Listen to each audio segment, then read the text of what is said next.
আমের আচার তৈরি। নমস্কার বন্ধুরা, আমি সুলেখা, তোমরা দেখছো হবি অফ সুলেখা ব্লগ। আজকে তোমাদের দেখাবো যে ঝড়ে পড়া আম কিভাবে আচার হলো, আর এই আচার কদিনই বা টিকবে। সাথে থাকো, দেখতে থাকো।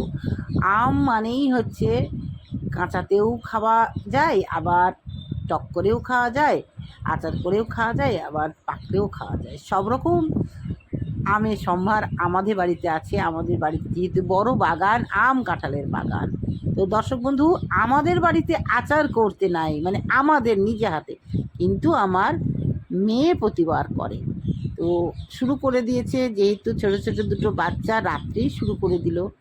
বললো, মা আমি আচার করছি, তুমি কি ভিডিও করবে? আমরা হ্যাঁ অবশ্যই করব, করবো না কেন। এইগুলো একটু দেখানোর বিষয়, তো দেখাতেই হবে আমার শুধু দর্শক বন্ধুদের। তারা কমেন্ট করবে মিষ্টি মিষ্টি, এবং তারাও নিজে করবে। তো তেলটা গরম করে নিয়ে তার মধ্যে একটু গরম মশলা, তার মধ্যে পাঁচফোড়ন দিয়ে ভালো করে একটু করে, যদি তোমরা পারো তো কটা শুকনো লঙ্কা দিয়ে দেবো। দেওয়ার পর আমগুলো কিন্তু ভালো করে শুকিয়ে নিতে হবে। আগে খোসা সমেত ধুয়ে নিতে হবে, শুকিয়ে নিয়ে কেটে একটু রোদে শুকিয়ে নিতে হবে, জল যেন না থাকে। সব আমগুলো পরপর পরপর ছেড়ে দিয়ে ভালো করে নুন হলুদ দিয়ে কষাতে হবে। কীভাবে কষাতে হবে? কষানো মানে বোঝো তো? এই যেমন করে আমরা তরকারি নাড়ি, তারপরে মাংস নাড়ি, ঠিক ওইভাবে। তবে এত ভারী আম, আমার তো মনে হচ্ছে কি করে সিদ্ধ হবে, কারণ আমরা প্রত্যেক বছর কাঠের উনানে করি। এবছর যেহেতু মেয়ের বাচ্চা কাচ্চা নিয়ে খিচি বিচি, তাই ও বললো মা গ্যাসেই করি। তো বেশ টাইম লাগবে, সময় সাপেক্ষ ব্যাপার।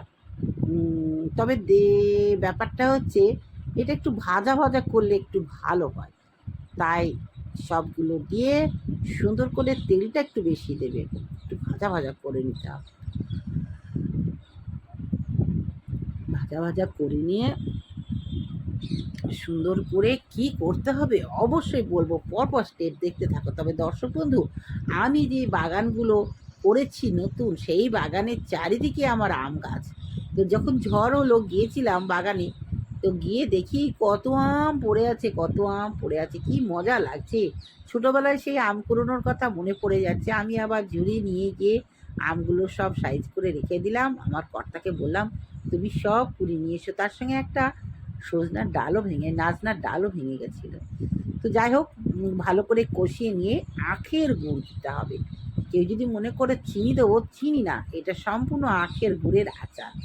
আমাদের এখানে আখের গুড় মোটামুটি ভালোই পাওয়া যায় দর্শক বন্ধু। আমরা 12 মাস আখের গুড় দিয়ে রুটি খাই।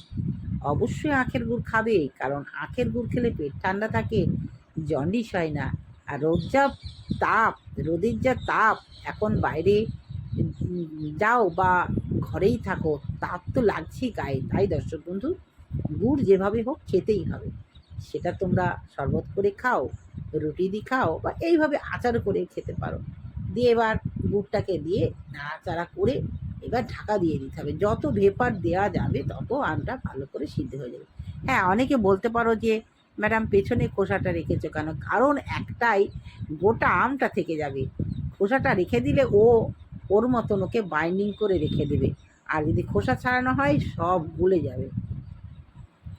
এই জন্যই আমরা কি করি, খোসাটা সমেত রেখে দিই। কেউ যদি মনে করে গুড়ের খোসাটা আমরা চিবি চিবি খাবো, তাও হবে, অসুবিধে নেই। আমরা ছোটোবেলা তো খোসার সময়তে আম খেয়ে নিতাম, মানে কতটা আমরা ভালোবাসতাম টক খেতে। কিন্তু দর্শক বন্ধু, এখন একদম খেতে পারি না। হ্যাঁ, মিষ্টি আচার হলে খেতে পারবো। তো যাই হোক, এবার আমাদের নিয়ম হচ্ছে, কেউ বসিয়ে দিলে আমরা নাড়তে পারবো। তাই মেয়ে বসিয়ে দিয়ে চলে গেল, আমাকে বললো মা তুমি নাড়ো, তাই আমি নাড়ছি। শেষ বেশে অবশ্যই সে আসবে, এসে তার মশলাগুলো দেবে। কি মশলা? হ্যাঁ, মশলাগুলো আগে ভেজে নিতে হবে। সেটা হচ্ছে ধনে, মৌরি, জিরে, শুকনো লঙ্কা, হালকা করে ভেজে নিতে হবে। ভেজে নিয়ে মিক্সিতেও তুমি গুঁড়ো করতে পারো, অথবা শিলেও গুঁড়ো করতে পারো। যাই হোক, সেই মশলাটা কিন্তু রেখে দিতে হবে, এখন দিলে হবে না। একদম আম যখন সুন্দরভাবে ভালো করে নরম হয়ে যাবে তখনই দিতে হবে। দেখো না, একদম গুড় গলে গিয়ে জল হয়ে গেছে, মানে আমের জল, গুড়ের জল মিলেমিশে একাকার হয়ে গিয়ে একদম পুকুরের জলের মতন হয়ে গেছে। দেখে খারাপ লাগছে তো? কোনো ব্যাপার না, আস্তে আস্তে শুকিয়ে যাবে। আমি নাড়তে নাড়তে মেয়ে চলে এসেছে। বাবারে, এই দেখো মশলা রেডি করা আছে, সেই মশলাগুলো এবার অল্প অল্প করে দেবে। ব্যাস ফিনিশ হয়ে আসছে, জল শুকিয়ে যাবে, মশলাও দেবে, একদম গাটা গাটা কষা মাংসের মতন হয়ে যাবে। ওহ, অপূর্ব! এই ভাতের পাতে খাবে, রুটি দিয়ে খাবে, অসাধারণ অসাধারণ। আমি আবার কি করলাম, একটা গামছা দিয়ে ঢাকা দিয়ে আমি রোদে দিয়ে দিলাম। রোদে যত শুকাবে তত টেস্ট হবে। আমি একটু খেয়ে দেখছি, খেয়ে বলবো তোমাদের কেমন হয়েছে। অসাধারণ অসাধারণ, খুব সুন্দর হয়েছে। আমি তো তোমাদের দিতে পারলাম না, দেখালাম। খাওয়াতে পারলে আরও ভালো লাগতো। অবশ্যই যারা কাছে আছে এসে খেয়ে যেও, অবশ্যই। কোনো ব্যাপার না, মিষ্টি মিষ্টি আমের আচার। তাহলে আজকে এইটুকুই। আম না পেরে ঝড়ের আম দিয়ে কী সুন্দর আচার বানিয়ে ফেলা হলো, দেখতেই পাচ্ছ। কেমন লাগলো কমেন্ট করবে, ভালো লাগলে লাইক করবে, শেয়ার করবে। আর নতুন বন্ধুর প্রতি একটা আবদার রইল, চ্যানেলটার পাশে থেকো। আজকের মতন এইটুকুই। আবারও দেখা হবে পরের ভিডিওতে। সকলে খুব ভালো থেকো, সুস্থ থেকো, আর নিজের আনন্দে নিজের কর্ম নিয়ে, নিজের বাগান নিয়ে থেকো, সকলকে নিয়ে থেকো। আসি, টাটা।